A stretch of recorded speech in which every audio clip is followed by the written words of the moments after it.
Good morning, councillors, staff and members out there in the public gallery. Due to COVID-19 restrictions regarding gatherings and the need to comply with social distancing measures, all council meetings will be held by video conference until further notice.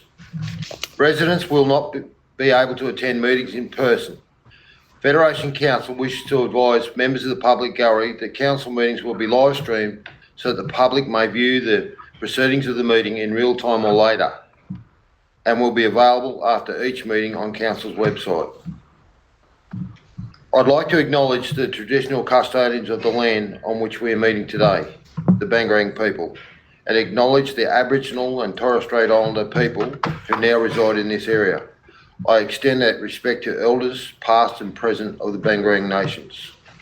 I now call for apologies and applications for leave or absence by councillors. Don't have any, Mr. Mayor. Okay, we'll move on to 3.2. Item number 4, confirmation of minutes. Confirmation of minutes of the ordinary meeting held on the 19th of January 2021. Would someone like to move those minutes, please? Moved by Councillor Longmire, second by Councillor Law. All in favour? Question. With the question, if I may. Question, Councillor. Thank you, Mr. Mayor. In regard to the mayoral minutes at that meeting on that date, was there any action being taken in regard to letters to the Prime Minister and also other persons? Thank you, Councillor Longmire. I'll just ask the General Manager to comment on that. Yeah, I will seek an update on that and advise. We've got draft letters certainly done. I don't know whether they've been forwarded on as yet. Okay, thank you for that. Thanks, Councillor Longmire. I'll now put it all in favour. Aye. Against, carried. Confirmation of minutes of the extraordinary meeting held on the 2nd of February 2021. Would someone like to move those, please? Moved by Councillor Law, seconded by Councillor Meagle. Any questions or comments, councillors? If not, I'll put it. All in favour? Aye. Against, carried. Item number 5, disclosures of interest. Haven't received any. And item number 6, the mayoral minute, which there is no items. Now I'll hand it over to the General Manager for his report. Thank you. Thanks, Mr. Mayor. Councillors, 7.1 is an update report on Yarrawonga Aquatic Centre water supply. So that's off the back of Council's resolution from the February extraordinary meeting, resolving a number of items there that are laid out before Council in the report. And the recommendation is to note the update report on the Yarrawonga Aquatic Centre water supply and receive further reports as the matter progresses if required. So happy to take any questions if there's a mover and seconder. Thank you. Would someone like to move that, please? Moved by Councillor Law, seconded by Councillor Thomas. Any questions or comments, councillors? Councillor Thomas. As you would all be aware, water sources, movement, trade and values are really complex, and possibly what's transpired or been interpreted from our extraordinary meeting within that mayoral minute may have further confused our ratepayers, just from feedback I have received. I just thought for transparency and part of the process, I would like to request, which I have done in the past, a water account ledger be tabled to council. If it could outline all the water resources that Federation holds and the amounts. Thank you. Thank you, Councillor Thomas. Certainly that would be something we could produce in terms of a council report with an update of all the water licences and trades. And, Yep. Okay. Thank you. We'll have, just on that, we'll have further advice by then around the ownership, if you like, of the water licences being general fund or water fund. So we're seeking ongoing legal advice about how we manage that process.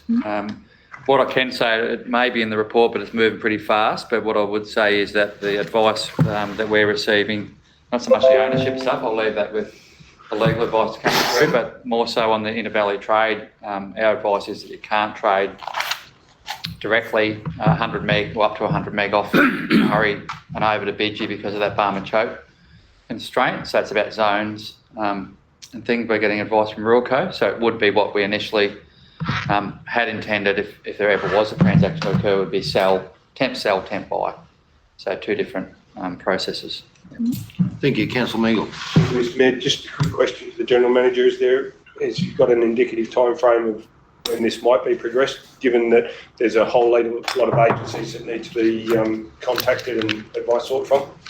I would have thought over probably through next week, we should know a lot more. That'll be both legal advice and Water New South Wales from Delegates, who are going to give us that advice about the trade or sell. And then we spoke to our trader, or our water broker, on Thursday, Friday, and she advised that it wouldn't be a big delay in terms of the buying, and Riverina Water was ready to go with the pump. So I would have thought within a couple of weeks. But bearing in mind that's a budgetary issue as well. So if the legal advice comes in that says it is a water fund at this time, we'd have to look at how that impacts on budget. Yeah. But yeah. Thank you. Question. Thank you, Councillor Meagle. Councillor Longmire. Yeah, if I may, Mr Mayor, similar question in regard to the report, the General Manager's report has mentioned about what I assume there's somewhere we were talking board was about 10 weeks to get the thing through and done.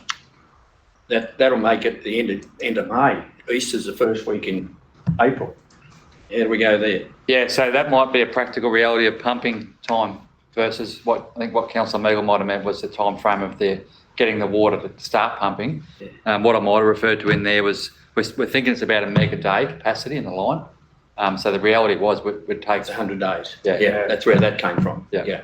There's a lot of play, like the Billabongs finally had a bit of a run, which is our normally go-to supply. So they started the pump, I think, late last week because it reached a height where we were able to take water off that Billabong Creek. Go to Yarrawonga to this. Yep, but we understand that it hasn't ran for that long, so the channel's taken a fair bit of soakage up, a bit of conveyancing to get it there. I don't know if it's in town yet or it's not. Absolutely. I think that it'll probably hit Yarrawonga by about Thursday, and then the question is how long that flush is going to continue for. There's certainly plenty of water going down the Billabong at the moment, but it'll be a time factor.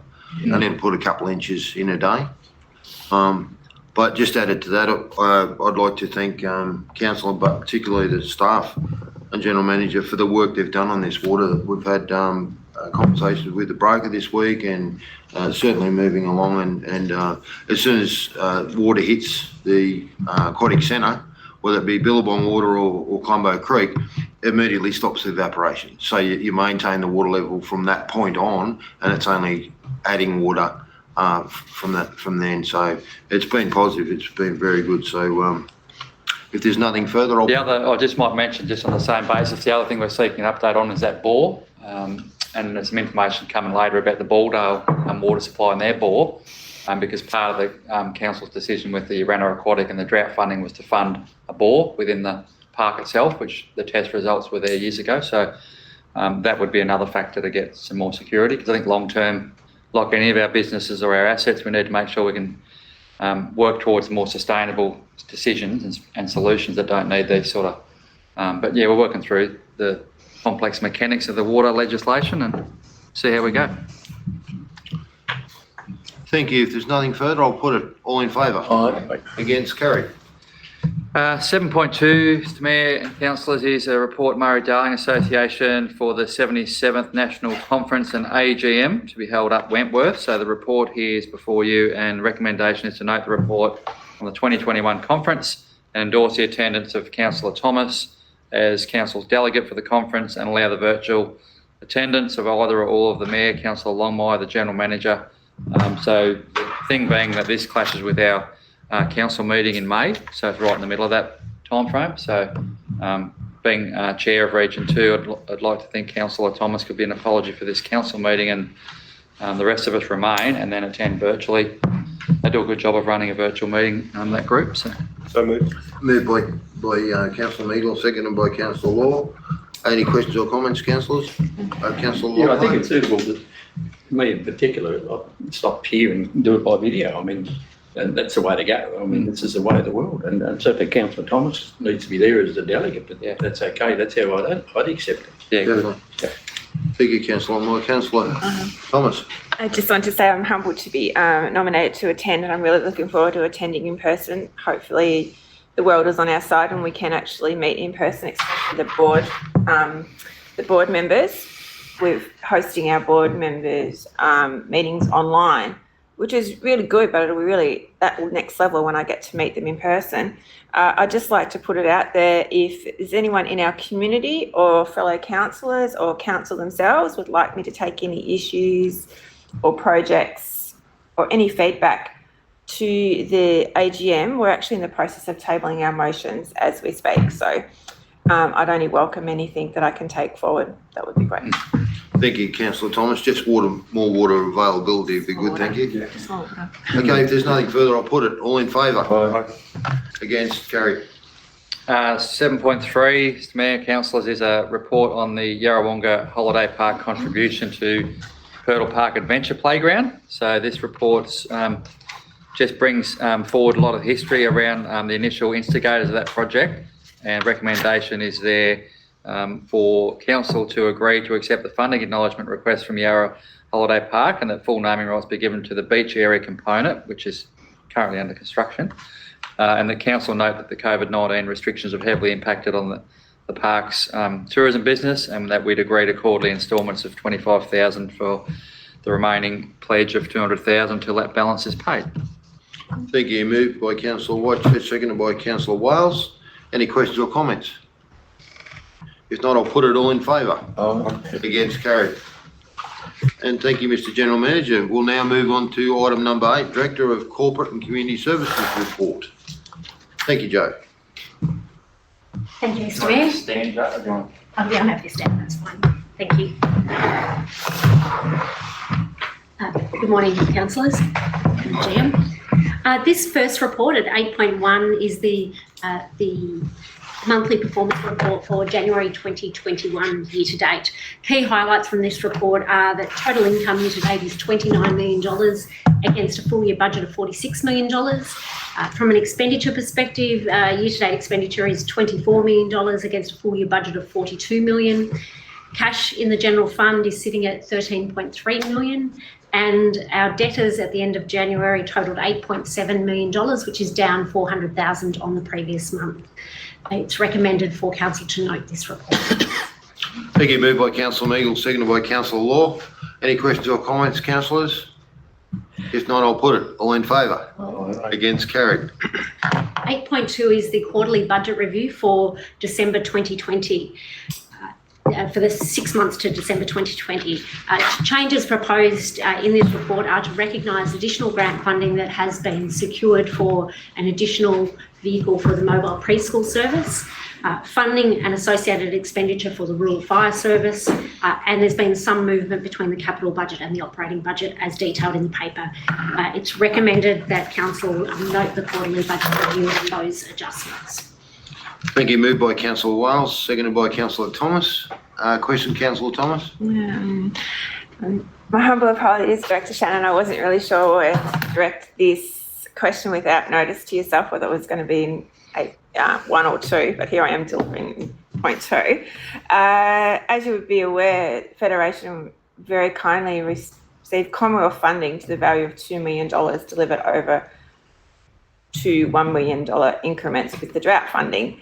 I just think it would be really important if we could have a tabled summary and the delivery of the project, so we can do a lessons learnt with that delivery and how it was rolled out, especially because we did engage the community in that process. So I actually think we owe that community and that particular roundtable subcommittee that did come in and help us with that. And also, as you'd be aware, we did do a bus tour as well as part of that process. So if we could have some form of report come to council in the near future, that would be greatly appreciated. Thank you. Happy to do that, Councillor Thomas. Thank you, Councillor Thomas. Any further questions or comments? If not, I'll put all in favour. Against? Carried. 8.3, this is the report that provides the regular 6-monthly report on progress against the 4-year delivery program and the annual operational plan. Significant progress continues to be made on this, the third year of implementation of Council's delivery program. You know, some of the key things that have been progressed have been construction of the Corowa Skate Park, continued progress on the Corowa Aquatic Centre, with the flood studies being completed for the northern areas of the council area. We've opened up the All Abilities Playground at Purtle Park in Mowala. The Ageing Well resources have been launched and distributed, and the community satisfaction survey was conducted in late 2020, and that report has come to you. So there's been significant progress on those initiatives. The recommendation before you is to note the 6-monthly update report for 31st of December 2020, and that the report be made available on Council's website and at each of our customer service locations. Thank you. Moved by Councillor Longley, seconded by Councillor Law. Any questions or comments, councillors? Certainly a big list of achievements there. Congratulations. If not, I'll put it all in favour. Aye. Against, carried. 8.4 is the Community Grants Round 2. So this funding round opened on the 8th of February and closes on the 19th of March. This is the community grants where community groups can submit applications for events or projects that contribute to the vibrancy and wellbeing of their town or village and the broader Federation Council area. So we'd encourage community groups to put submissions in, and we'd encourage you councillors to spread the word that that grant program is open. So the recommendation before you is to note the report. Thank you. Moved by Councillor Kennedy, seconded by Councillor Meagle. Any questions or comments there, councillors? And I'll put it all in favour. Against, carried. 8.5 relates to the Telstra lease of an area at the Howlong Reservoir. So the report recommends that Council enter into a new lease with Telstra for continued occupation of the area within the Howlong Water Tower enclosure for the purposes of a telecommunications tower for mobile phone services. These leases are pretty stock standard, and our council officers have been negotiating with Telstra to finalise these. So the recommendation before you is to note the report and to authorise the Common Seal of Council to be affixed to the leases with Telstra as detailed there in the paper. Thank you. Moved by Councillor Law, seconded by Councillor Longmire. Any questions or comments, councillors? If not, I'll put it all in favour. Aye. Against, carried. 8.6 is the expression of interest that was conducted for a panel of licensed real estate agents to market and sell council land. So the expression of interest process has been undertaken, and a review of the submissions has been prepared, and it's now recommended that that matter be referred to the confidential session of council later in this meeting. So moved. Thank you. Moved by Councillor Longmire, seconded by Councillor Meagle. All in favour? Yep. Against, carried. 8.7 is the Crown Reserves Improvement Fund. So Council has been successful in securing funding in the Crown Reserves Improvement Fund for the upgrade works of the Ballpark Reserve area, which is on the Corowa foreshore adjacent to the Ballpark Caravan Park. The upgrade works for the construction of pathways and pedestrian connections, for bank stabilisation activities, some drainage, tree plantings and interpretive signage. So $1.86 million of funding has been offered to Council. There is a Council contribution of $740,000 required as part of that funding agreement. It is proposed that that be funded through the developer contributions that Council holds and the underspend that we're expecting for the Corowa Aquatic Centre. So the recommendation before you is to note the offer that we have received under the Crown Reserves Improvement Fund, that Council accept the $1.8 million of funding offered under the program, acknowledge the council contribution that is required, and provide your support in principle for this to be funded from developer contributions and the underspend from the Corowa Aquatic Centre, and to authorise the General Manager to enter into the funding agreement for the Corowa foreshore upgrade project. Thank you. Moved by Councillor Longley, seconded by Councillor Whitechurch. Any questions or comments, councillors? Councillor Whitechurch, I'm sorry, I'll go to Councillor Law first. Ladies before gentlemen. Thank you. This is something that we've been long waiting for, is some upgrade of the riverfront adjacent to Ballpark Caravan Park. We've had a master plan going for many years, as long as I've been on council, and it's something that really does need to be done to beautify the area, and I think it'll be money well spent. Thank you, Councillor. Councillor Watchurch. Yeah, thank you, Mr Mayor. I'd just like to echo Councillor Law's words there.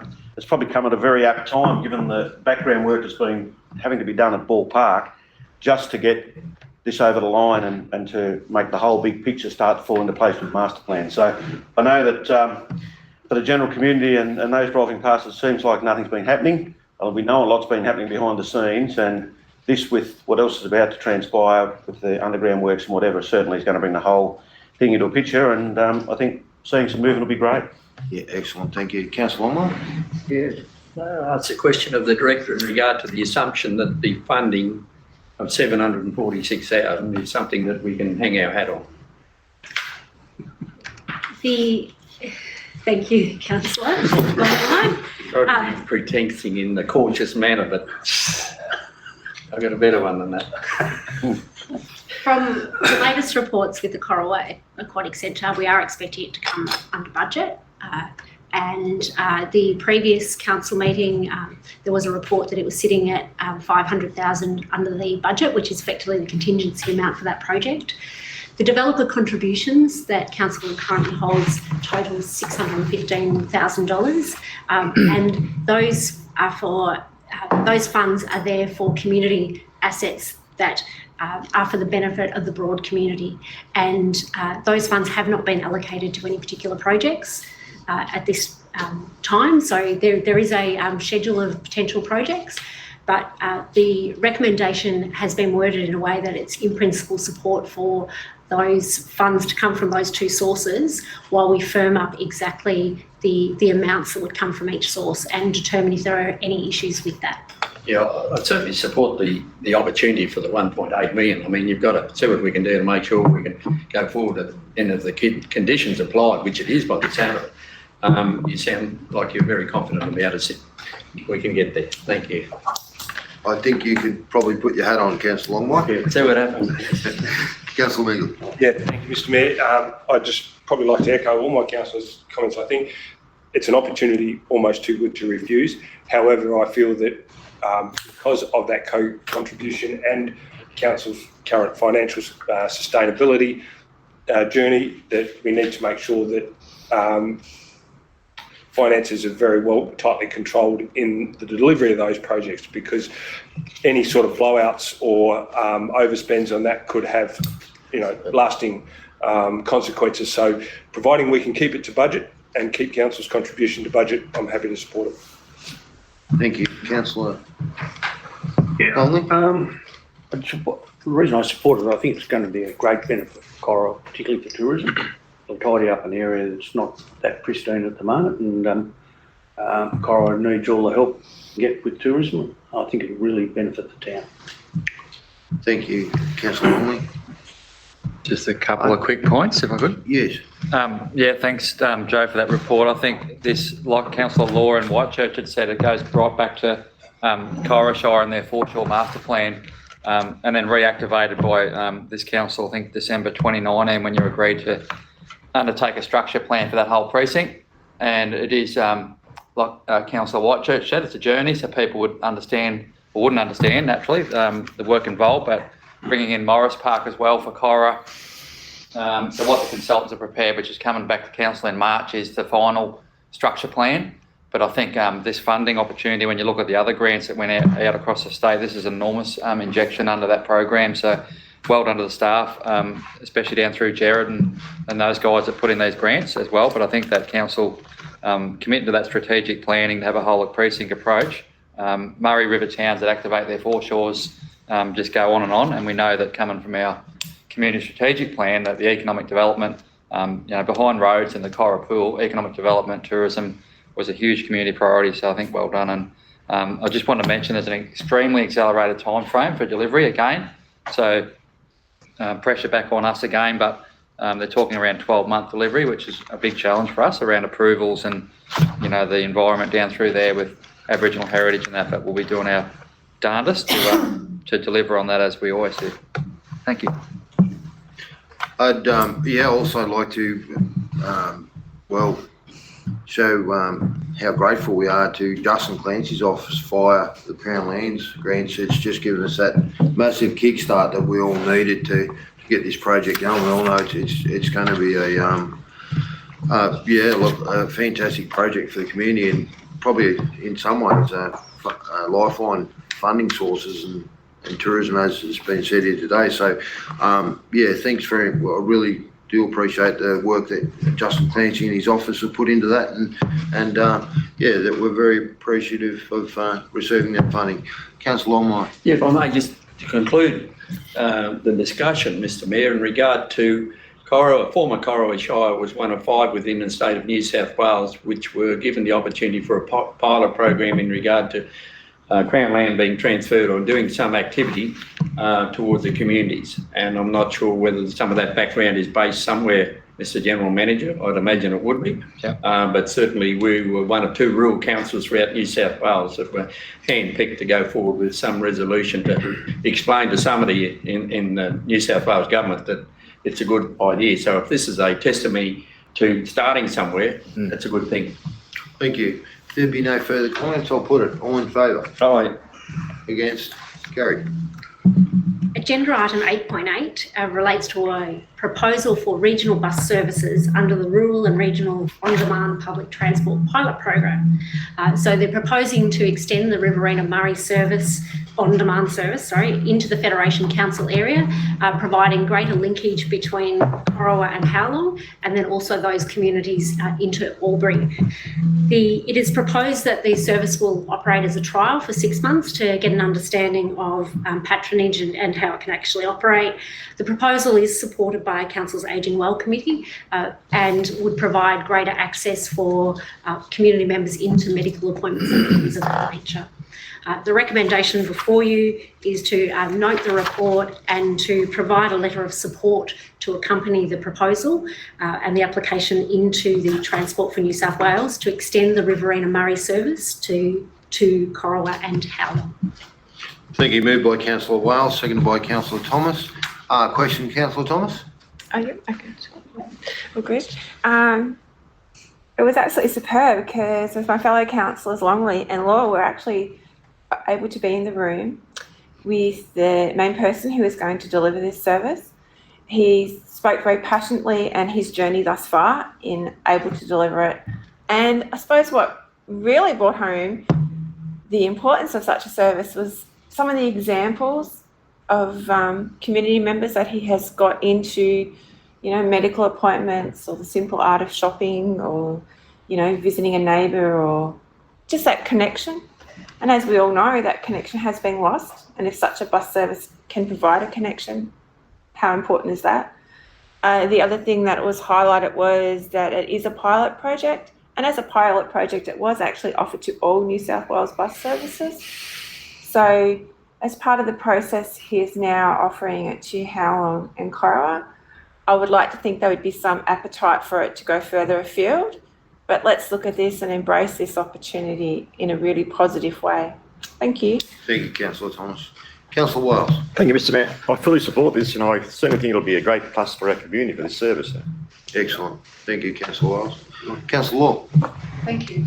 When this came up at our Ageing Well Committee, at first I wasn't too keen on it. I thought it was a little bit against the local businesses, but when looking into it and listening to the gentleman speak about it, this is a service that will become an essential service, I believe. You'll be able to ring and make an appointment the day before for him to pick you up at your door. He will take you to your appointments and bring you back.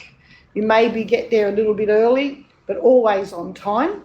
And it's a service that a lot of people will use with most families now, couples working later into their life. There's not the people available, the volunteers available to take people on these trips that they have to take. I have a friend whose husband is technically blind and she's due to have chemo shortly. Maybe this is something that she would be able to use because he certainly can't drive her and she's generally the driver in the household. So I think it will become an essential service and I'm certainly all for it. Thank you, Councillor Law. Councillor Longley.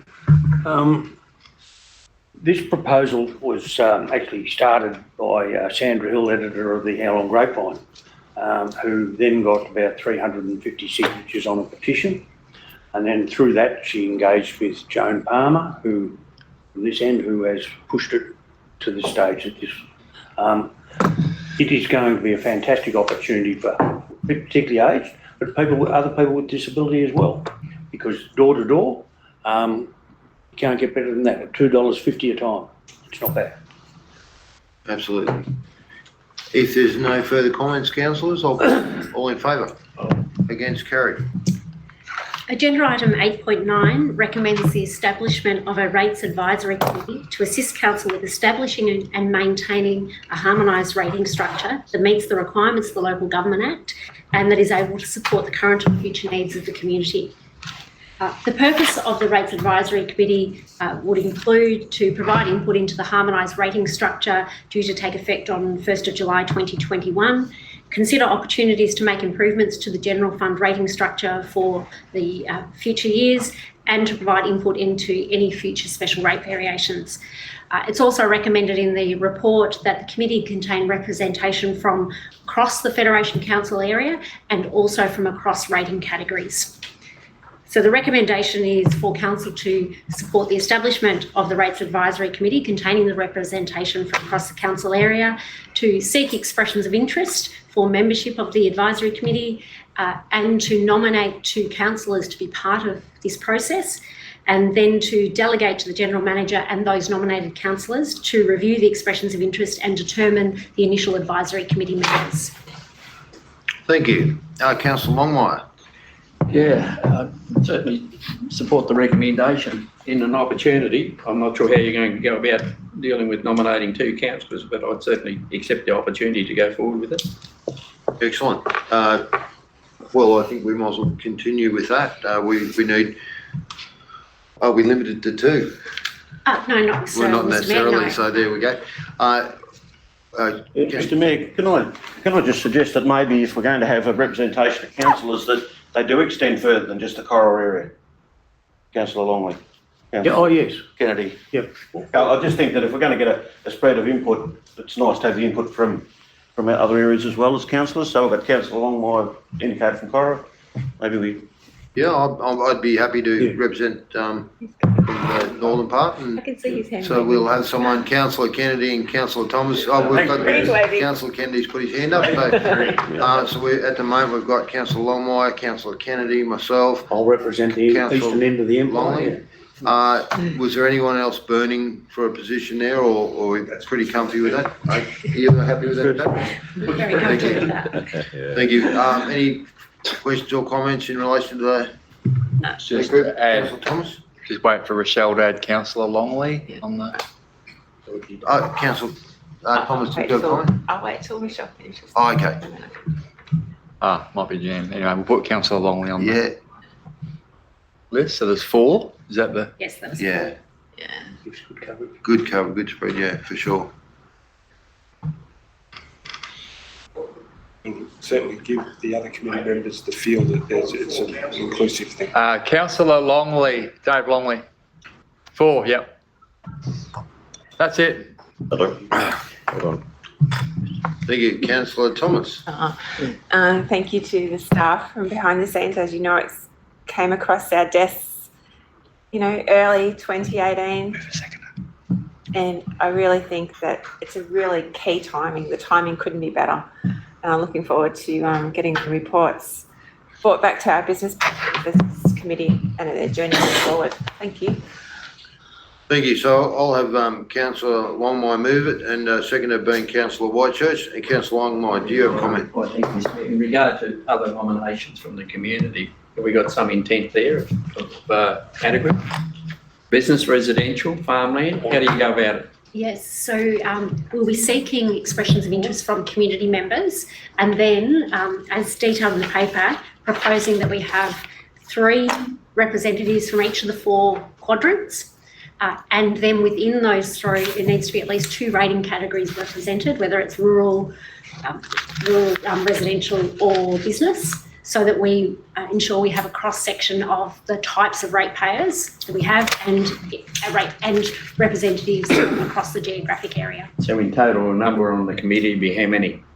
So in total, that will be 12 community members. So it is a large committee, and however, to get that level of representation, We need to. we needed to have those Thank you. sort of numbers. Yeah. Thank you. Any further comments, councillors? If not, I'll put it. All in favour? Aye. Against? Carried. Agenda item 8.10 relates to council's borrowings. So in the long-term financial plan that was adopted by council in July 2020, there was a number of borrowings that were contained in there. The first part of the report details council's existing borrowings. So there were two particular loans that were entered into in this financial year, being $2.7 million for the Mulwala industrial development and $5.1 million for a combination of projects of the Corowa Aquatic Centre, the Howlong Industrial Estate, Mulwala Purtle Park Playground, the Yarrawonga Aquatic Centre and the LED lighting upgrade. So those borrowings have been entered into. The long-term financial plan also contained provision for an internal loan to provide short-term funding whilst council implements its financial performance improvement strategies. It's proposed to seek an internal loan of $1.2 million from the Sewerage Fund, with equal drawdowns in April and August 2021, with borrowings to be repaid over a 4-year period. So ministerial approval is required, and so we obtain that through the Office of Local Government. So once council is supportive of seeking those internal borrowings, we will then submit an application to OLG to obtain that approval. So the recommendation contained in the paper is to note the report on borrowings, to formally approve internal borrowings of $1.2 million from the Sewerage Fund, subject to the required government approvals, and to delegate authority to the General Manager to finalise arrangements with the Office of Local Government with respect to the above borrowings. Could I have a mover, please? Moved by Councillor Longley, seconded by Councillor Whitechurch. Questions or comments, Councillor Longmire? Yeah, if I may, in regard to the opportunity to have internal borrowings of that amount, does that curtail any future opportunities for outside borrowings once we do this and set it in position? We're required to recognise internal borrowings in the same way we would external borrowings. So we are required to have an agreement, to pay commercial interest, to have regular repayments, those types of things in exactly the same way we would for external. So with respect to council's borrowing capacity, it reduces council's borrowing capacity in the same way external borrowings would. Yeah, that's why I asked that question, because under the preference of what's got to go through the rules, it is a commercial borrowing internally.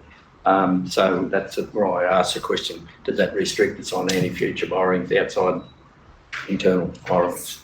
Yes, it does. We should be still right, you believe? Yes. Yeah.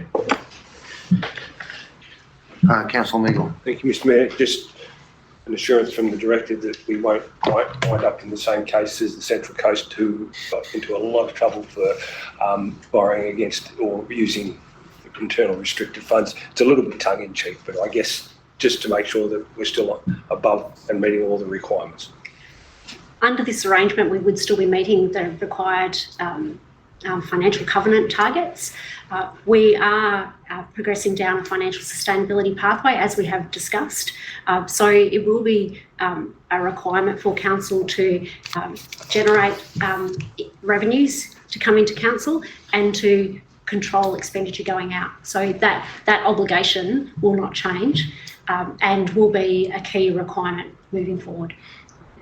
And possibly I won't comment on Central Coast, but where councils do come under scrutiny or even illegalities is where they don't disclose where their movement of funds in between their water and their general and their sewer fund.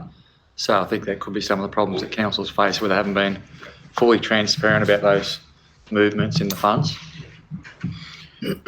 It almost works a bit like depreciation. We're recording the loss that we may not have, and with the borrowings, we're recording it as if we've had an external borrowing, but it is internal. Yep.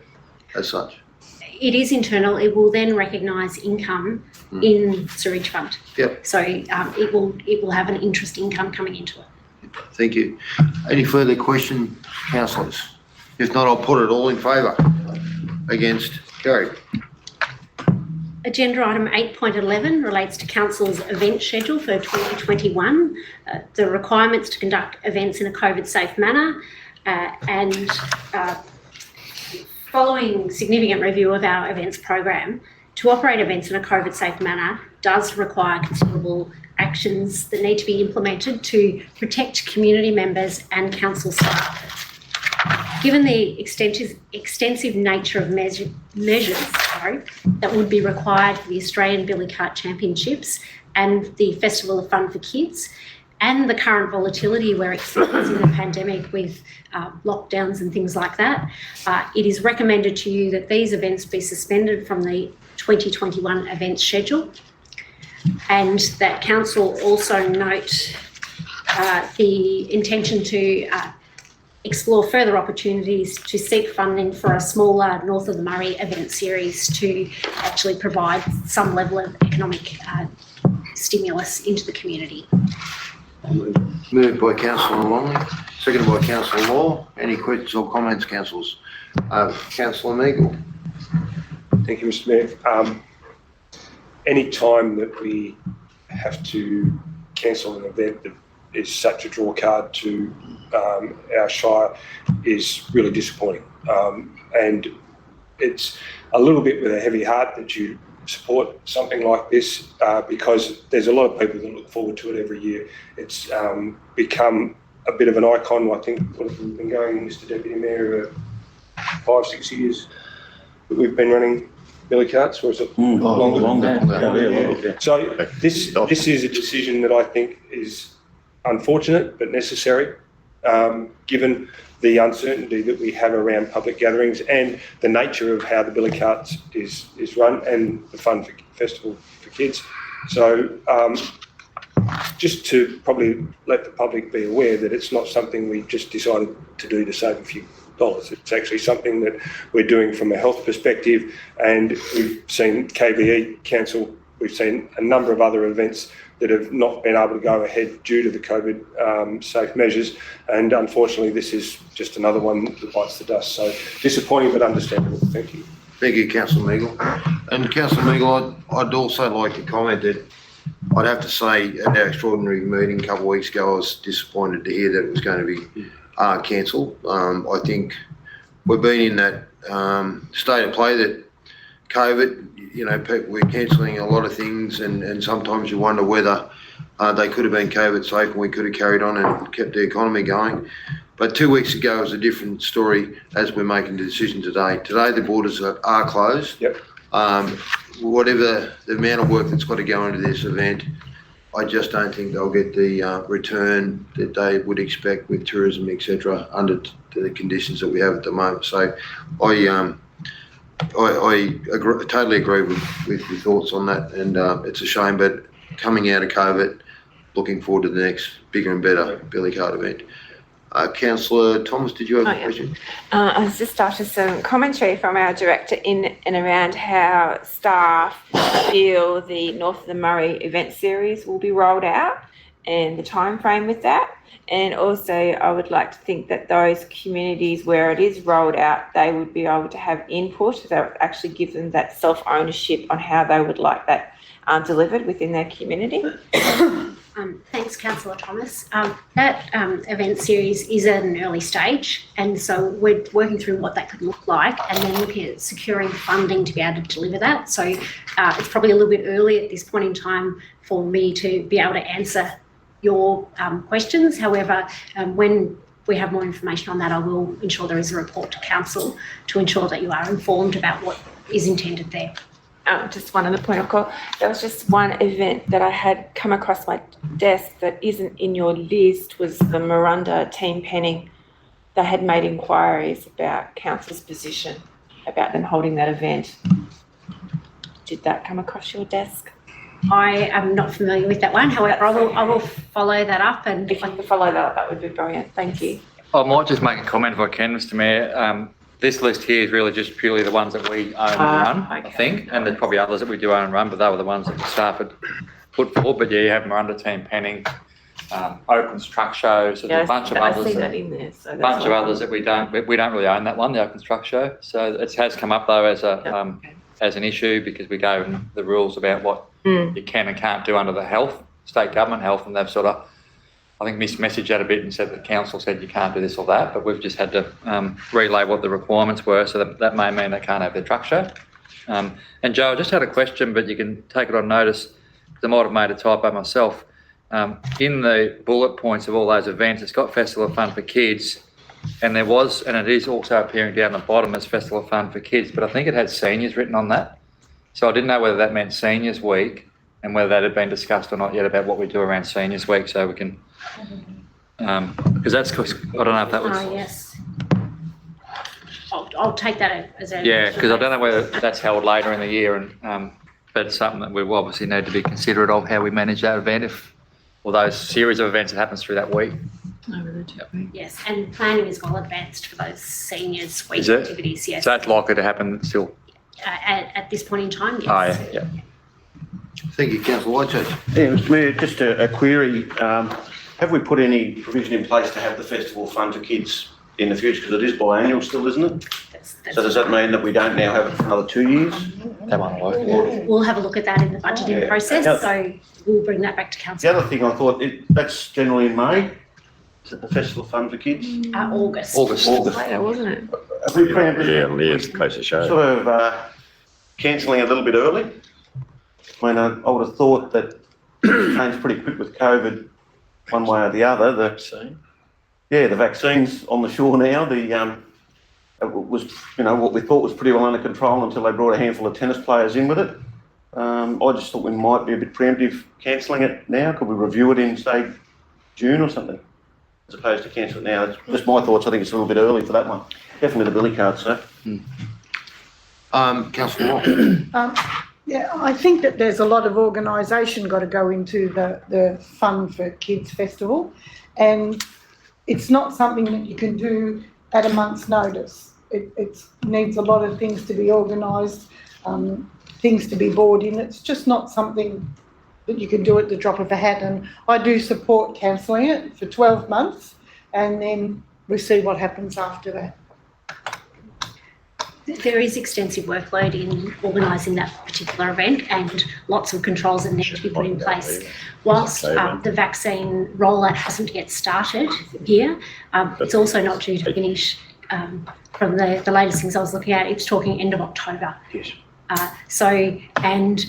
Those people that would be attending that are more likely to be in the under 50 age group, and so they're in the second last group of people that would be getting the vaccination, and the children are in the last group. So I think that, whilst there is a bit of time between now and August, I just given the requirements, the pre-planning requirements, that I think it's in council's best interest to suspend it for this year and consider it as part of the budget for whether it's held in the next year or 2 years thereafter. Councillors, any further comments on that particular one? For an idea, just throw it in there with all due respect to everyone. We've got that, the wording of that recommendation there. The 6 months before that festival for kids, we could take that one over to the next council meeting if there was a little bit more thought around that one. If you wanted to, we could just remove that from that motion, or Councillor Watcher. And I was only after a bit of clarification, Mr Mayor. I mean, the AFL football season hasn't started, but they're not talking about cancelling the final series in August. Just thought it was a bit early. I appreciate there's a lot of stuff to organise, but I thought it would have been a bit of a template. It's been going for a fair few years now, but happy to go with the staff decision on that one. Okay, any further comments? Would someone like to comment on that before we put it? If not, I'll put it. All in favour? Against? Carried.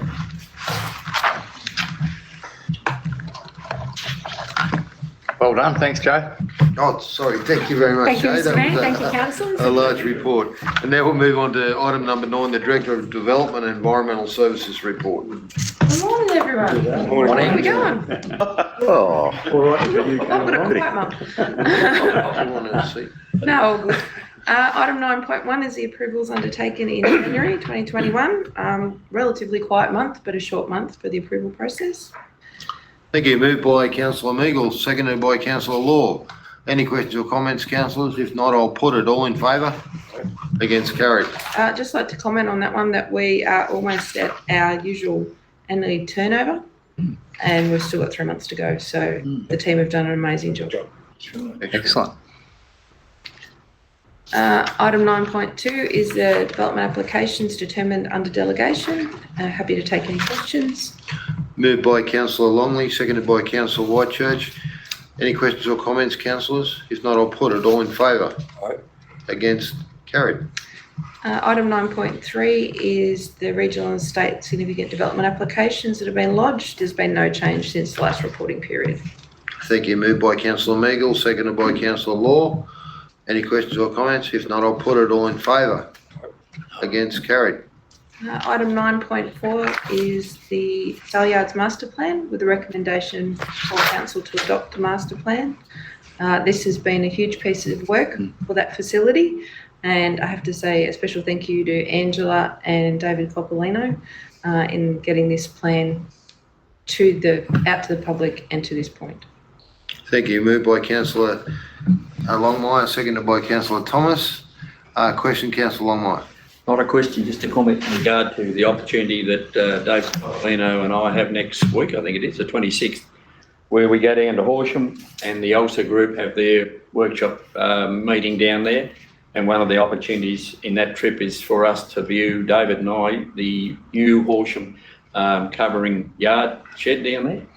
And the comments that are coming back from out here at the sale yard by agents and vendors and everybody is to make sure it's high as possible. And it's been disclosed that there are cattle bypassing the North East Livestock Exchange at Barnawartha because two things: the roof is too low and the compost in the bottom for the soft pen activity. So taking those on board, it'll be interesting to see what we can see down there and report back to council in regard to what we've seen. I don't suppose it's too late, but certainly it should be valuable for what we experience down there. Thank you, councillor Longmire. Councillor Meagle. Thank you, Mr Mayor. I would just like to also reiterate the Director's comments regarding the staff, and this is a huge funding stimulus that required an awful lot of work on council's behalf to actually get it within the time frame to actually meet the funding requirements, and it shouldn't go understated how much work has been done and is going to need to be done to see that development occur. And it's a great thing for Coro, it's a great thing for the sale yards. It'll make it a regional facility, which I think is great, but it's been a power of work and will be a power of work to actually meet the timelines that the government has set for us. So congratulations to everybody. Yeah. Thank you, councillor Meagle. Mr General Manager. Oh yeah, just noting, I noticed Susan sent an email off to the government with the revised timeframe. So she's commented on the staff below her, but our director's done an enormous amount of work on top of this as well to move forward. So yeah, really look forward to staff and our project manager working through and getting this done, and our committee, of course, and councillors. Excellent. If nothing further, I'll put it. All in favour? Against, carried. Thank you. Thanks. And thank you, That Susan. was a quick one this week. Yeah, very good. Very good. Is there any opportunity for a morning tea break, do you think? We have some time. I think it's perfect time. Would you like to move that? I'd like to move that. Thank you. Seconded by councillor Law. All in favour? Aye. Against, carried. Thank you. Could I have someone move us back in resume? Standing orders, moved by councillor Meagle, seconded by councillor Wales. Yeah, I'd love to do it. I'll put it all in favour? Aye. Against, carried. Thank you. And now we'll ask for our Director of Engineering Services report. Thanks, Steve. Thanks, Mr Mayor. Item 10.1 is a report on the progress of our works program, which is there for the notation. Moved by councillor Law, seconded by councillor Thomas. Any questions, councillor Thomas? Director Carmichael, on behalf of the community at Moala, I've had some really positive reports about the sealing of the road at Kiffin's Reserve. Although I do have 3 possible questions without notice. If you're able to take those today, that would be great. Whether I can answer will be another thing, but I can certainly take it. I'm sure you'll give me that feedback. The budget for this project was 240,000 or something thereabouts. okay, and that was fully spent on And a little bit. and a little bit more. And a little bit. It's part of the overall money that was allocated for the trail between here and Mulwala. Yeah, okay, which obviously has started, which is good too. Is there provision for future works to be included in that precinct? There will be, because at some stage we're going to do a plan for that whole area.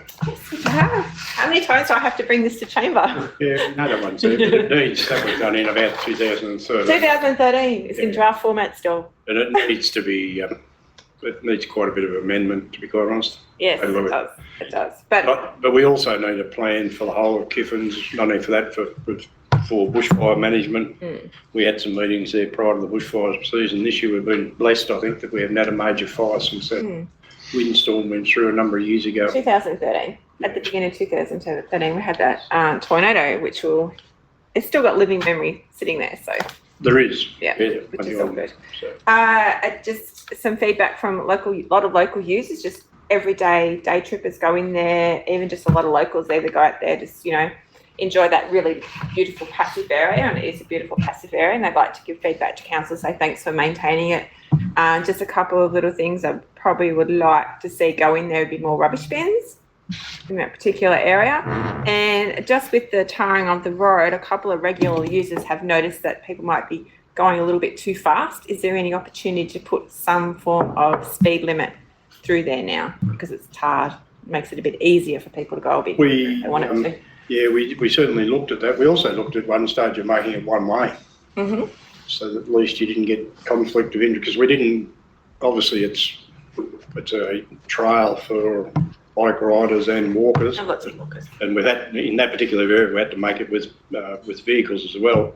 So it would have been nice to get the road a bit wider if we could have, but we couldn't, just simply by having to wind through the trees, and there's a whole lot of archaeological stuff in there that we had to be aware of, and we went through to get that approved. So yeah, I don't have a problem with that if we certainly at least put it up. Whether you get people to abide by them's your next problem, unfortunately, but at least if the signs are up, it gives the police something to go on if you do get somebody that continues to disobey it. So I don't have any hassle with it. Yeah. So how do we progress forward for that to happen then?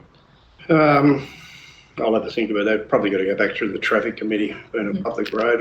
I'm not 100% sure whether it is a actual public road or it's... Status of it, yeah, I don't think it would be gazetted. The corridor itself is probably just within.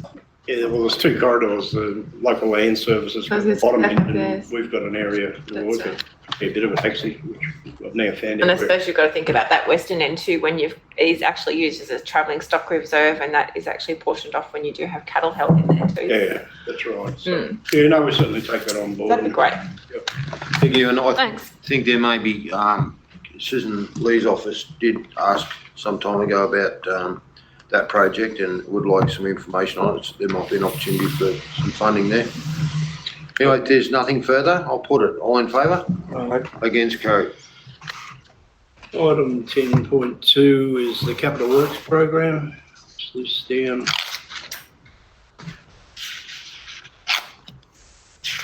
All the jobs that I have under my control. There's a recommendation there, moved by Councillor Longmire, seconded by Councillor Law. Councillor Longmire. Yeah, question if I may, Mr Mayor, in regard to the Daysdale culverts situation. By the look of the numbers here, most of the money's been spent, and yet we've still got a fair way to go. How are we going to go to finance that to complete it? And what would it cost? I think you'll find that it's got a budget of 400,000 in here from memory, hasn't it? That's correct. Yeah, the budget's 1.6 million. And we've spent about 1.2, so we've got about 400,000 up our sleeve. And there's a bit of money on another road very close to there, which will help bring that together. So it'll get us around past the Wulbundry turn-off. We missed out on the funding for the second half of that job, which is to take it out back further south towards Cora. So there's about... corner. Yeah, well, go back onto the existing road, straighten up the next one, and then there's a couple of bad curves there, and I still want to get done at some stage. So, in answer to your question, we've got enough money to get to the Bulbundry turn-off and get that curve done with the culvert, and that's also upgrading the existing culvert, which we got the fisheries permit through this morning, because you can't do a work in a creek unless you've got a fisheries permit. So we've got the one for there.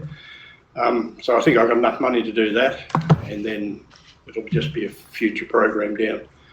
The other question is in Doctor's Road, the bridge there. Did that come up as something that we were unexpected, like $680,000 to fix it up, but we only got $340,000 in a grant? We only got half the money, did we not? That's any federal money you get these days, they only give you half. Yeah, I understand that, yeah. But it's a bridge that need of repair, because it wouldn't be a bridge like the Federation Way, would it? Unfortunately, Doctor's Road Bridge pretty much follows the creek profile now. Goes down into the creek. Oh, okay. And goes back up again. Yeah, it's There was a need. it's bent worse than my legs. It's elderly. Yeah, it's the only timber bridge you've got left in your council area. And as far as I know, we're about to fire up with it. It's due for replacement. Yeah, but we had to find the other 340, which we've funded out of Roads to Recovery, I think, on that. Again, in your budget next year, we've already got 908,000 for the Billabong Creek Bridge over on the Fed Way, but we've got to match that dollar for dollar. So in the budget, you're going to have to, somewhere we've got to find 908,000 to get that project up and running. Excellent. If there be no further comments, I'll put it. All in favour? Aye. Against? Carried. 10.3 is on special projects, and the first one's the pool. Available funding is just down a little bit. There's about $12,000 worth of expenditure we've picked up in the last couple of weeks on that. One of that was for a new pool cleaner, and the other bit was for the final, what I hope is the final variation, which is when I think I mentioned before, we ran into a fair bit of trouble digging the footings for the back retaining wall, where everything that was in the ground we managed to hit. Mm-hmm. So I'll get a mover for that. Moved by Councillor Longley, seconded by Councillor Whitechurch. Any questions or comments, councillors, on any of those items? If not, I'll put it. All in favour? Aye. Against? Carried. 10.4 is an update on the organics recycling facility. It's fairly much self-explanatory, I think. Happy to take any questions on it, but what we're basically recommending there, that we don't go any further with it at this stage, simply to the fact that I think to go any further, we're going to have to go put council under a reasonable amount of expense, and even at the end of the day, and to go through the process of trying to get approval is a long drawn out process and would become very expensive. And I just don't think, unless we've got the support of everybody else that may want to use that facility, I think at this stage we go with the recommendations and see if we can get that support from other users in the immediate area, or even not in the immediate area, and just I used the word sheltered, I think, but I think Adrian's going with pause the process for the time being, which probably has a similar meaning, but yeah, that's where we're heading with it at this stage. Can I have moved by Councillor Meagle, seconded by Councillor Law? Just wondering whether in that recommendation, whether consider a 0.5 in relation to seek funding in the future to enable. Mm-hmm. Yes, you certainly do that. I mean, we keep our eye open at any time for that. Yep. If the mover and seconder are happy with that? Mm-hmm. Very much so.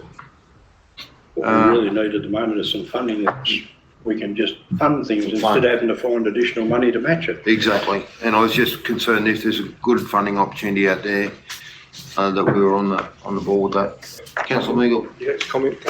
Yeah, I think council's been very proactive in trying to find a solution for its waste issues, and this recycling compostable facility was certainly one of those long-term projects that we were hoping might provide part, if not all of the solution.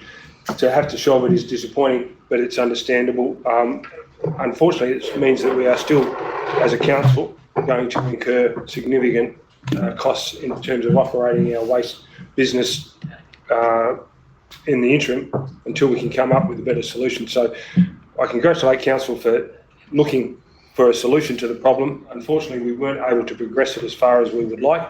And so now we're back to square one and in the same situation we were before we started, in that we've got a significant issue financially with our waste. Thank you. Thank you, Councillor Can I Nagle. make a comment too? Yeah, Councillor Longman. Yes, it is a pity. I believe, though, that there is potential funding available through the carbon credit scheme, which is a federal government scheme, for projects like this, because that's basically what it's all about. This is developing carbon. Maybe we explore that. Excellent, yeah. And just while we're on that, I'd just like to congratulate Steve and Tony Rentale has certainly put a lot of work in and a lot of good work to push this, and many hours, so no doubt it'd be disappointing for Tony, but let him know that we're still very keen to pursue it when the opportunity arises, and we're a better place to do it. One of the problems you got, the majority of the funding that's around at the moment is not for all the upfront work, it's for the shovel-ready projects. So if you got your approval in place, you found a site, you got everything ready to go, yeah, we'll fund it, we'll give you a hand to build it, but you go away and do all the work up front, and we're not interested in funding that. So it's a bit disappointing that way, so. I think the other factor is, in one of the council's responses was that, do all that upfront work, site selection and even method of processing. Well, that's going to be an industry-driven solution. So you need that partner to say we're going to do this type of processing. So it's all that sort of chicken and the egg scenario we're caught in at the moment. Yep. Okay. If there's nothing further, I'll put it all in favour. Aye. Against, carried. 10.5 is a report on the Low Square Management Committee minutes. I must confess I'm not quite au fait with what's in here, but That's fine. Moved by Councillor Longmire, seconded by Councillor Law. Question, Councillor A Longmire. question in regard to the opportunity for Section 55s. I know there's been a process of review right across the council area, but in the situation when the qualifications come about, what the ruling is in regard to my understanding of who is on the committee and who can chair it. Is there any limitations on that is understandable, Mr. General Manager or Mr. Mayor? Thanks, Councillor Longmire. Yeah, so council, and I've discussed this with our Director of Corporate Community Services as well, Ms. Shannon, to see how we can accelerate finalising those committee, the ones that aren't aligned to the new policy and procedures. So we'll be seeking probably some information to council, a decision about some funding to move forward that more quickly. I can't answer on the spot about the role of chairman and councillor, but certainly the allowance is that councillors could be members of that committee, but I'm pretty sure it wouldn't support them being chair of the committee, just because of the, wearing two hats. So, but I'll take that on notice. Yeah, thank you for that. Thank you. Can I make a comment? Councillor Longmire. I actually am also chairman of the Low Square Committee, only because no one else wanted to stand. So and yes, you're right, councillors aren't meant to be chairman, but if no one else stands, I had to do it. Thank you. If there's nothing further, I'll put it all in favour. Aye. Against, carried. item 10.6 is the tender for supplies for dry hire for Federation Council for the coming period. It's the base background material is there, and a recommendation that it be dealt with in closed committee. Thank you. Moved by Councillor Law, seconded by Councillor Thomas. Any questions or comments? If not, I'll put it all in favour. Aye. Against, carried. Well, thank you, Steve. Sure. Just while we're in there, I think there was one other from, I'll just touch on that Bulldale water supply, which I gave Councillor Longmire a reply back this morning. So, and we'll get that put into the minutes, I presume, Adrian. Yeah, so question, point 11.1 was a question with notice, which Councillor Longmire might want to address first, and then it's been a response, yeah. You probably should take you get The opportunity. before that, didn't I? I thought we were going to close council, we're not. Yeah.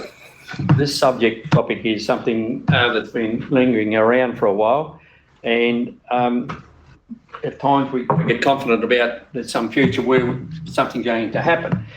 And so the opportunity to get potable water at the community of Baldale is something that is near to my heart, because when you think about different things and what people go crook about in Baldale, and you've experienced it for that public meeting, I know some people are a little bit rough around the edges in explaining their problems. However, I just got a little bit of a history here on this one. I've got an email that a record of the Corinne Council monthly meeting held on the 15th of November 1948, right? And it contained in the Shire Clerk's report, and it's quite interesting, and the second stage is his report regarding the planning of construction of the current Baldale water supply, showing that the tender for the supply of mains, pipes and specialist fittings was awarded to James Hardy and Co, which straight away rings a bell to some of us, costing £4,214 plus charge. So this project, I think, has gone beyond the initial funding that we've instigated through the drought second round funding, 200,000. And the report that's come back from GHD, which has been paid for out of that one, is an excellent report, I would have thought.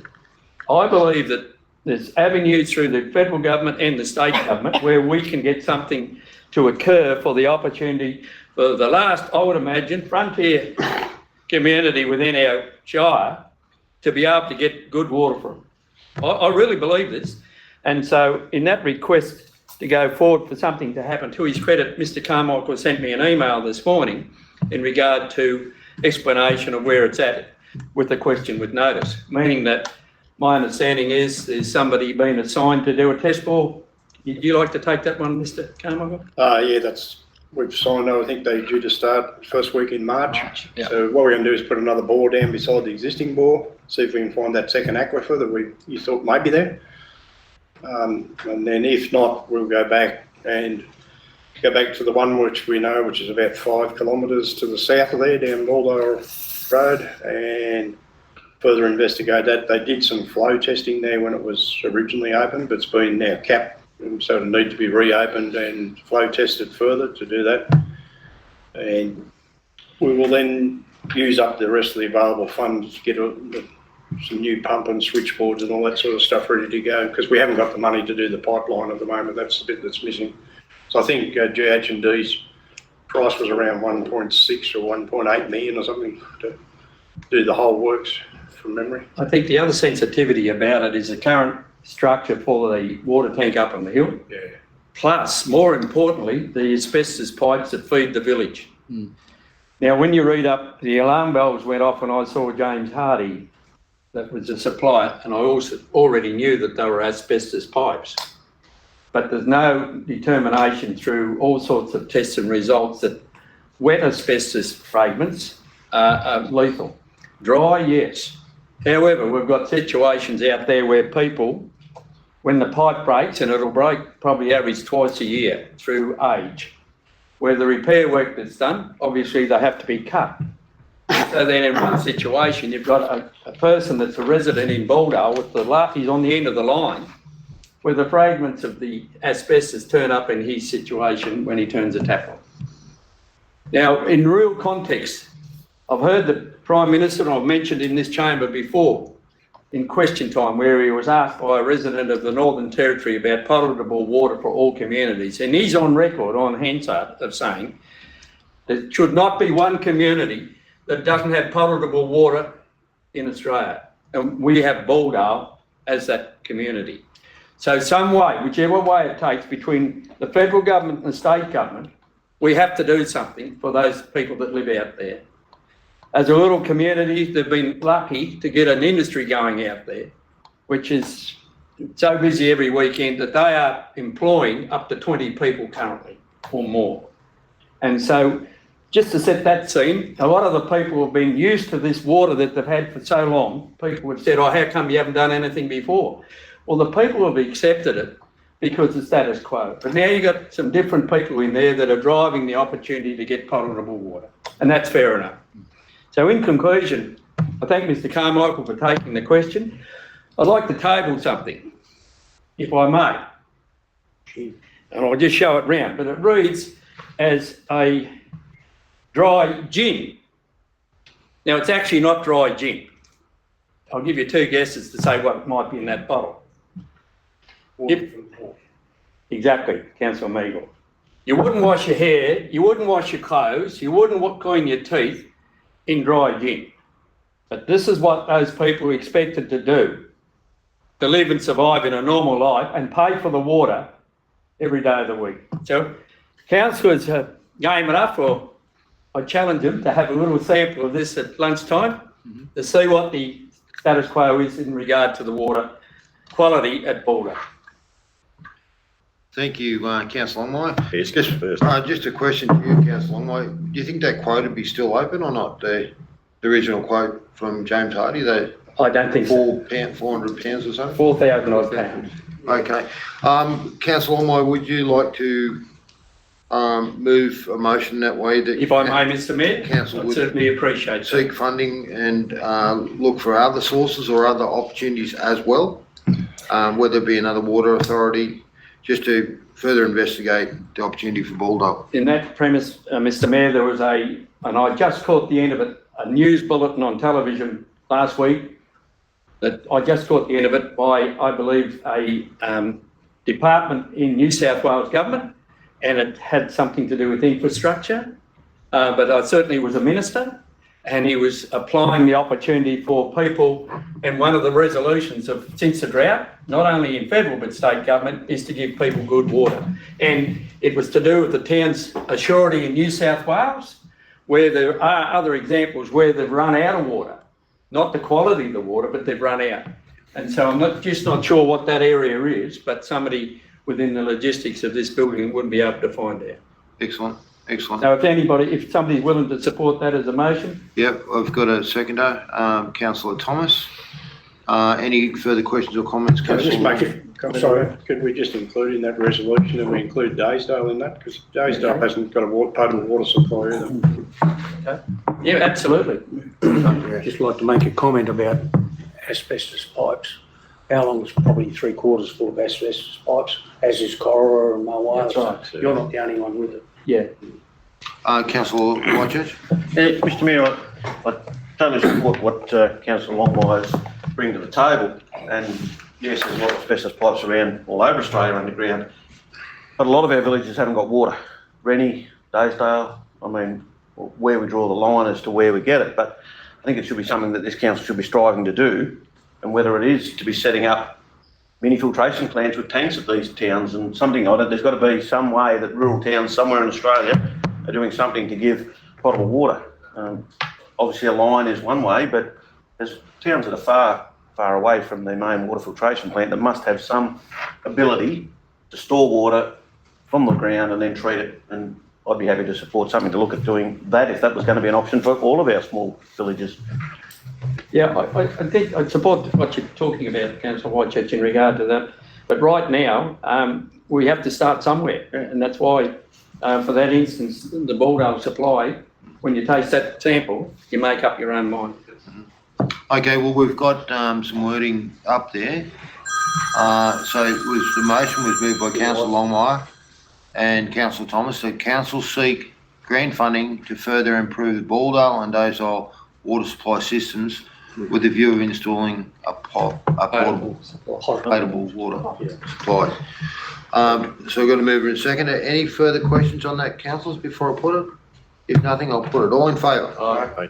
Against? Carried. Thank you, Mr Carmichael. I won't jump the gun anymore.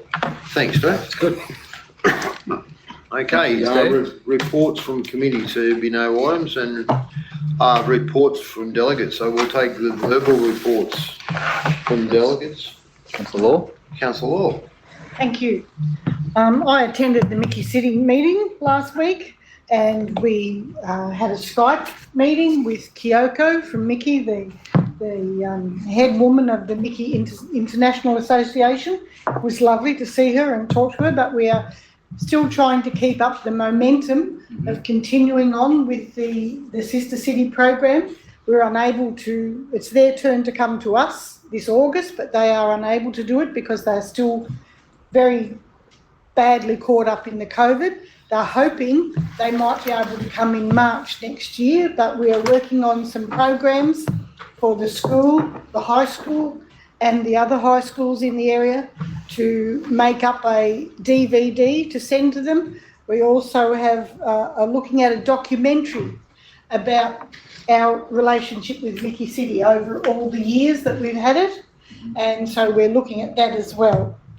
I went to the Ageing Well Advisory Committee, and we were joined by the Disability Committee, and we had some very good feedbacks there with the bus and what have you, but also Seniors Week is well underway. There was a little bit of concern that with organising it, we haven't got a function in Yarrawonga this year, but we can't do every small town and every small village. Sometimes Corowa misses out. We all have a turn at not having a function there, but Amber is doing an incredible job with the Ageing Well Committee, and the Seniors Week is looking like it'll be a really interesting week this year, or fortnight actually. Also the Arts and Cultural Advisory Committee, I attended that one. We are looking at expanding our group, getting some more people to come into subgroups from different parts of the arts and cultural, maybe the theatre group and whoever. So I think in May or June we're going to open up some invitations for more people to join.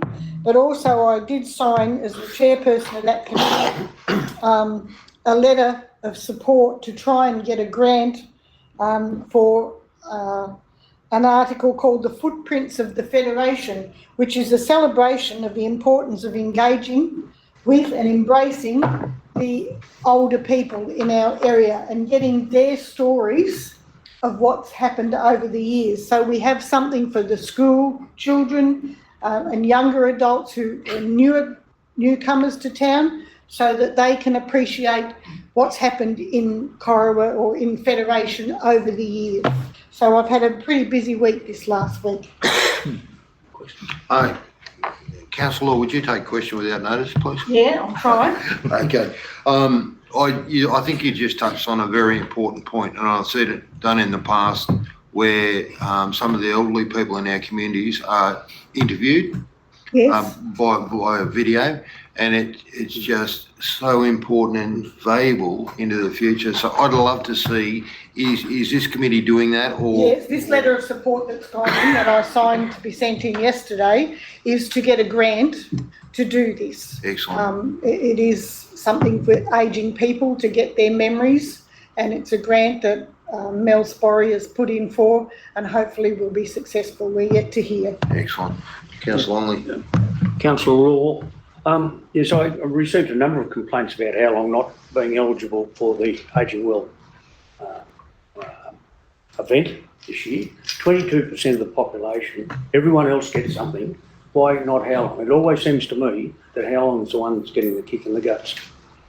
Just for you. Go on. Yeah, so Councillor Whitewood. I actually received an email putting on the Yarrawonga Golf Club hat just the other day from Amber, and they have included a luncheon, or they want a price on a luncheon at the Yarrawonga Golf Club for 80 to 100 people in the Ageing Well schedule. So I think they've taken on board, Councillor Longley, some of the issues that were addressed to yourself and to Amber, and I think that will come back through the committee, which the quote only got back probably yesterday or Friday. So Excellent, thank you. It's very difficult. You know, we're having a function up at Miranda this year, which is a long way to go, but we just can't have, we're limited to 5, I think, functions. So we can't do something in every area every year, and we just have to be fair. I understand it's all with good intent, but it sounds like we've got a Yes, well, something. resolve there, so that- we can have something somewhere else. And Well, how I long has understand been there's second two, I best? understand there's 2 functions in Corowa. I'm not sure. I thought there was only one. Oh, it could be. We like to have it at a club, our main function at one of the clubs, because they support us by providing with entertainment. And so it's basically how long Corowa or Awala, so as that they provide the entertainment for us free of charge. But that's the main thing that we have in those 3 towns. Excellent, excellent. Any further verbal reports? Councillor Thomas? Sorry, sure. I'm sorry, I was going around the table there. Councillor Longmire, did you have Want to one? say something? Yeah, just a quick one, if I may, Mr Mayor. You might not or may have noticed my tie today. It's actually significant. Why? In purpose. The council allocated some funding towards the opportunity for 4 football clubs within our communities to be able to do a podcast. And so Nosedale's already done theirs, which is magnificent. Coral Aspired 1968 premiership side it's officially released today. So quite significant. So, and luckily enough to be a member of that opportunity, I thought it was commemorative that I wear the tie. And there's further funding hopefully to be obtained through the community funding round coming forward for both Yarrawonga and I think Balldale. So those areas are searching for that opportunity to do something. But if you get a chance later today, when the meeting's finished and workshop's finished and everything else is finished, it might be okay to have a listen. Anyway, thank you.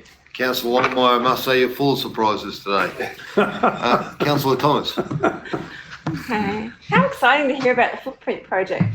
Gail, that's really exciting. And just total digression, but I feel that everyone in the room should know. Through my avenues of going to the Riverina Regional Library Service meetings, they actually have a facility where especially the elderly citizens can, talk, and then that can be translated into script. So that might be a good contact for you for that, Yes. Yeah, so I think that's pretty exciting. Water. Basically, that's all I'm going to talk about is water. No, I have to talk about one other thing. I was at the bus meeting, which I feel now, because I've had a positive response in chamber today, is excellent, most excellent. So just carrying on from the water theme, the Sanger Creek Committee, as you would know, probably 2 years ago, 18 months ago, they approached council because it was like a buy-in for that committee. So landholders got together and they're talking about movement of water, obviously from the east to the west, and they developed a project. Now, the results from their ground truthing, which they used a private consultant, Jim Perrett, has been delivered. And they had their meeting in Savanac last week where Jim was in the room and he has presented him with their project. And I really think it's exciting because it's a great pilot project on how farmers, landholders can work together to move this water. Now, unfortunately, there's movement of water across our landscapes that is happening. That shouldn't be happening. But I think it's exciting that this group, I would like to think, when it becomes positive knowledge, which it is now, that landholders will look at this and go, gee, we actually can work together for the greater good of the whole. So that's that point of call. Really good meeting with the Murray-Darling Basin Authority, their community engagement officer, which our general manager, Mr. Butler, was able to come with me. And we had a really good, probably hour to an hour and a half with him in Mulwala. A couple of key points that we discussed with him was, obviously, as you would be aware, the authority is one of the key stakeholders in the Weir Bridge at Yarrawonga Mulwala. We talked about that potential closure, how that closure might impact our communities if they're going to go ahead and do bridge works. Really highlighted that our communities could not cope without any bridge crossing if works were to go ahead. Are they still setting concrete of June 2021 for that closure? I feel that was really positive. Did you want to say anything, Adrian, around that meeting or? Yeah, I would say it was a positive meeting. It was good to meet Josh, and Positive to meet him. more so, just a situation where I think we've always got to put local government and the Murray-Darling Association at their front of mind, because it doesn't always become obvious that local government is a huge stakeholder in water management, like if not even from our own water, but other farmers and others coming to us. So I just think it needs to be continually reinforced because we're in his patch, and I just think that sort of meeting just needs to be keeping happening so they know that it's. I think what I think is positive from that is that they came to us and looked for us for that meeting. We didn't have to go to them to chase that meeting. Yeah. So I would like to think now that we've got that line of communication, especially in around what's happening with the Weir. And just on that group he was talking about, that's Berrigan Way, he's got that focus group. Yes. Which, maybe that's a pilot where it could be. I think so, yes. He talked about a engagement focus group between Berrigan and Finley, and we really were kind of not hammering him, but wondering why he actually chose that particular area, and then highlighted to him that we actually have West Karugan as a footprint, and obviously their head office is in Berrigan. So that was really good. The other meeting, face-to-face meeting I had, was I was able to be in the room, and our mayor and our general manager and the Coro Business Chamber, our federal minister's office in Albury, with the proposed briefing paper for the Loch Weir for the Murray River here in Corowa. Probably, Adrian, if you can provide some commentary, or Pat can provide commentary about that meeting as well. I think the conclusion is that this particular document, which has been pulled together, was pulled together as a briefing paper for that meeting, needs a lot of work, and we acknowledge that it needs a lot of work, but it actually gave us a really good sounding board for the meeting, and it was distributed amongst those who were in attendance. But I think to move forward in this space, correct me if I'm wrong, that it needs to move out of this draft format before we can actually start going to public consult, engaging other stakeholders. So commentary in regards to that would be great. And just one other thing that I thought was really interesting, when I was able to jump online and do a presentation engaging with the report that's just come out with about the deliverability of water in the Murray system. And that came off the back of the Barmer Choke report that has just come out. So if anyone wanted any further information about that, happy to provide. Thank you. Thank you, Councillor Thomas. Would the GM like to? Yeah, I think probably needs a further council report just on the Cora Loch Weir to wrap up that. So I think that's probably where we'll go with that over the next month or two, just to get an update of that discussion paper. But yeah, in a real nutshell, we met with Andrew Reynolds, who's the managing director or a different title, but he's basically the head of river management for the Murray-Darling Basin Authority. So Andrew was able to zoom in to us up there at Cora TAFE, which was great, and the mayor and myself. But yeah, essentially the things I took out of that was state government really need to buy in, because someone's got to own the asset. Could be looking at $90 or $100 million worth of infrastructure. Andrew was good. He didn't just knock it out of the park, but he basically said you need a huge commitment from state government, and what would the uptake be of irrigation, or what would the cost benefit look like in that regard. So, but yeah, it's certainly got the interest still of Susan's office, and Justin Clancy's staff was on the call. And so I guess we're not overly investing time and wasting resources, I wouldn't have thought, but we're doing our work to continue to partner with Chamber to see where we can continue to take it along. So, but I'll do an update report, I think, to Council. Councillor Whitchurch. Yeah, Mr Mayor, just on that, while we're discussing the lock, I was actually on that call as well, but I was afar. I was out of the other room. The Stuart Wishen, who's probably been the driving force for the Chamber and the Events Committee, approached me yesterday afternoon. He had a 45-minute phone call with Lachlan from Susan's office yesterday, and asked if I could bring it to Council, which I was going to bring up in my bit, but I think it was appropriate to bring it up now through Bronwyn's verbal committee report. Lachlan's basically insisted that Stuart pursue it further. He thinks that it's certainly got merit if it can get all interested people involved. That's the community, the users, the recreational users, the farmers, basically everyone. It has to show that the whole town and area is going to be in favour of it and a beneficiary of it. And Stuart walked away from that phone call of 45 minutes to Lachlan thinking, well, that's a real positive. And as our General Manager said, Andrew Reynolds from the DBA certainly didn't close the gate on it, which he probably could have if he thought there was not a chance. The money's probably a big thing, but in the scope of what's available, it's achievable. But it's now back to Council to fully support it if we're going to, not financially, but in principle, and then to work with our user groups to paint the best picture we can in the shortest time frame to get it up and running. So I think we're on the right track with that. And there's another NDBA meeting, Robin, I just flicked through to you in March, which is with Hugo Bowman. So we can bring that into the picture as well, which Bron mentioned last meeting. So thank you. Yeah, so we all got the minutes after that conversation. From this point on, do we now try and get expressions from the community, the irrigators, etc.? Is that a role you see council play, or the chamber, or like, he's made his points. How do we go back and deliver that now? Well, okay, Mr Mayor, I'd be thinking that if council wants some time to think on it or whatever, but I'd be liking to see a motion on the table that is seconded and supported by council, that we are going to put a concerted effort into it to try and do the best possible presentation we can with all our stakeholders. So whether that's a motion now or whether you're happy to do a workshop and look at it, yeah. Yeah, and I think if I was to bring council a report forward for March, and that way you can work through it, and because there is other impacts, there's upstream impacts of flooding, and so there's things you've got to work through, but yeah, we can. Beautiful. Councillor Longmire. Yeah, just in regard to the opportunity for council to go where it's probably looking or wanting to be, councillors wanting to go. How are we going for resources? Because once again, it's a bit like the waste opportunity. You know, how far do we go? Where do we? So unless we can find the resources to provide the expertise to go in and support it.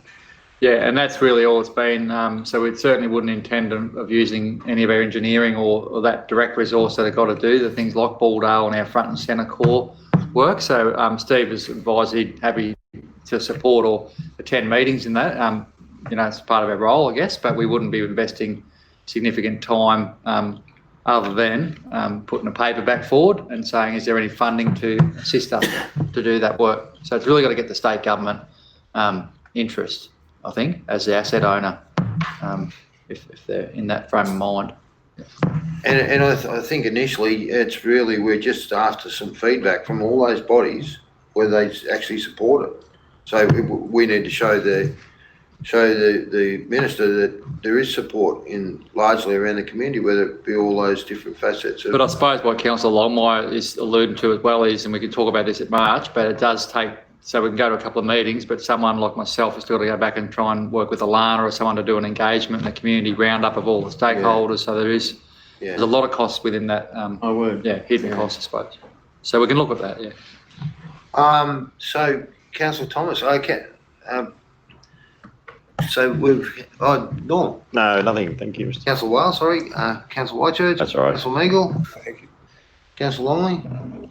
All right. Would someone Just quickly, Councillor Kennedy up there. Councillor Thomas. Kennedy. Councillor Kennedy. I'm sorry about this. Something to say. I've gotten one. Thank you, Mayor. Sorry. I'm all good. Oh, you're good. What did you order for lunch? Yes, Mr. Gentleman. I just do a delegates report. I hadn't had the chance to get a council meeting, but I did attend down there at Savernake the other night for a meeting of the Savernake Public School. And the meeting was ran as a public consultation session, so the Mayor and I got invited. The Mayor was tied up with another meeting, so couldn't attend, but there would have been 50 or 60 people, parents and former parents, and a lot of people from that community, really facing the end of the line for Savernake Public School, being down to 3 students this year and no future enrolments in the pipeline, but a very tough meeting, I guess, for the director or the regional director to address that group and explain where the reality might lie for that school. But I think the take home for us was, and I did talk to Justin Clancy, our state member, after the meeting, because he was an apology. Just the level of, I think there's a reality, like all country people are realists. They can see that the school will have to come to an end, but it was about the timing, the consultation, and the fact that they're looking to pull the pin on that school at the end of this term. So kids obviously still have enrolled, and one of them's the principal's daughter in year 6. So a very tough position for the principal out there as well. It was pretty tough meeting, and the school not being able to have sort of one last hurrah. So some of the points was, why wouldn't you run it for the rest of the year if you were going to run it for a term? And if it's not about a budget, because she was very clear, the director, that it's not about budget as such, and they're still going to keep admin staff on and grounds maintenance and keep the school what they call in recess, so that if and when it could restart, it can. She quoted Pooncarie School as one that did go into recess for 6 or 7 years and has reopened. So there is an example where it can happen if the community want to support the school again. I guess what I got out of the meeting was it's a bureaucrat's decision. It doesn't go to the minister, being a one teacher school. So Justin was pretty quick to point out that he can't interfere with that level of departmental management. But yeah, I just wanted to flag to council. I did attend and passed on the mayor's apology, and I know Councillor Thomas is aware of the situation as well. So. Just before I do move that, I just should touch base with the Colombo Yanko sustainable diversion limits scheme.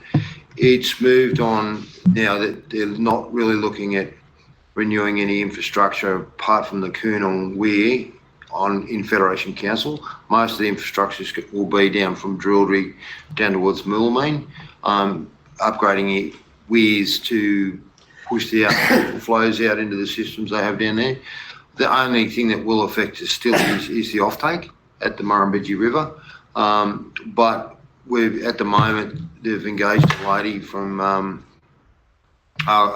one of the departments, I'm not sure which, probably Office of Water, just to measure the minimal flow to maintain our system as it currently is. So they're doing that at the moment, and also about to go out and do the have community consultation in Drillry, Moolameen, Deniliquin, to start bringing the community and where they're up to with that. They've pushed a fair bit to get on with it and get some of these new infrastructure programs going. So that's where that's at.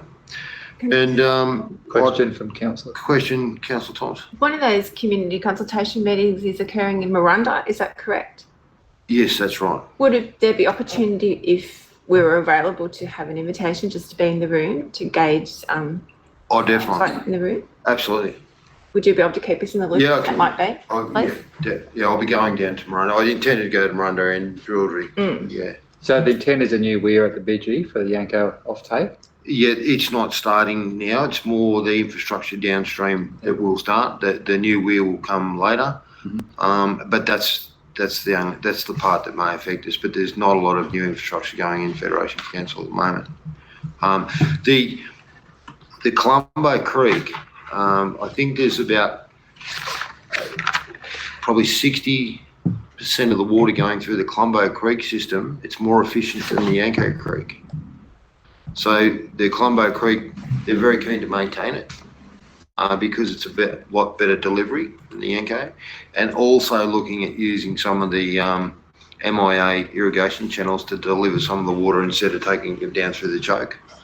Yeah. So just efficiency measures, which we'll have to, during the whole journey of it, keep an eye on what they do because you're still taking water out of the system by using those other channels. Anyway, if I could get someone to move the verbal reports, it would be great. Moved by Councillor Law, seconded by Councillor Wales. All in favour? Aye. Against, carried. Okay, now we move on to correspondence for council action or for information. 14.1, Bob Fitzgerald, Australian Ambassador. There was a letter of thanks there. Did the General Manager have a comment? Yeah, just on a couple of those, or on the two. So yeah, it was a nice letter to receive back from Bob because he couldn't attend our event, but we've flagged the possibility of the invitation if he was able to attend the Tim Fisher sculpture unveiling out there at Boyer Creek in Tim Fisher Park. So that's something we could flag. It may not occur in regard to his attendance, but we thought that might be an offer we could make to Bob. And on that second one, just for noting that the Office of Local Government circular about council referendums or constitutional referendums and council polls. So council has to inform the Electoral Commission if they've resolved to do anything around asking the community for input, which in the past that's been around councils wanting to do things like introduce wards or change councillor numbers. So we haven't had any intention of that, but that's just flagging that circular is asking those questions. Would someone move that correspondence, please? Moved by Councillor Longmire, seconded by Councillor Whitechurch. All in favour? Aye. Against, carried. Item number 15. Would someone like to move us out of council and then do closed council, please? Moved by Councillor Law, seconded by Councillor Meagle. All in favour? Aye. Against, carried. Thank you. Just to go over business resolved in closed council. 8.6 was a tender evaluation report, expression of interest, 2020-152 Federation Council appointment of a panel of licensed real estate agents confidential.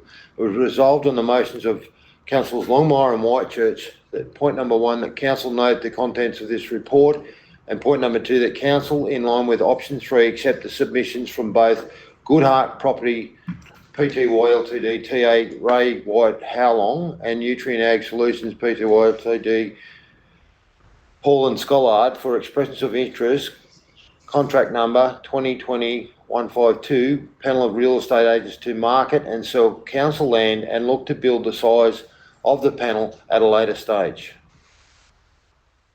Item number 10.6 was the tender evaluation report, request for tender, panel for pre-qualified suppliers for dry hire to Federation Council, confidential. As resolved on the motions of Councillors Longley and Law, number 1, that council accepted tenders from the following contractors to be accepted on a panel of suppliers for RFT number 20146, panel of pre-qualified suppliers for dry hire to Federation Council for the period ending 31st of December 2021.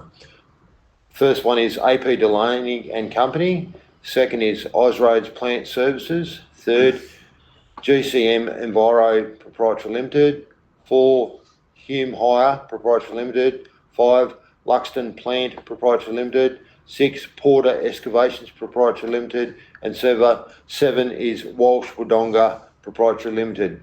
Point number 2, that council delegates the general manager to authorise any further extension period as per tender conditions as when required at his discretion. And point 3, that council authorises the general manager to sign a contract on its behalf with the successful tenderers. And point 4, the council note that should amend terms and conditions be successfully drafted and agreed through negotiation with additional 5 contractors, that all, some or none of those contractors may further be recommended for acceptance on the panel as appropriate to the outcome of this process.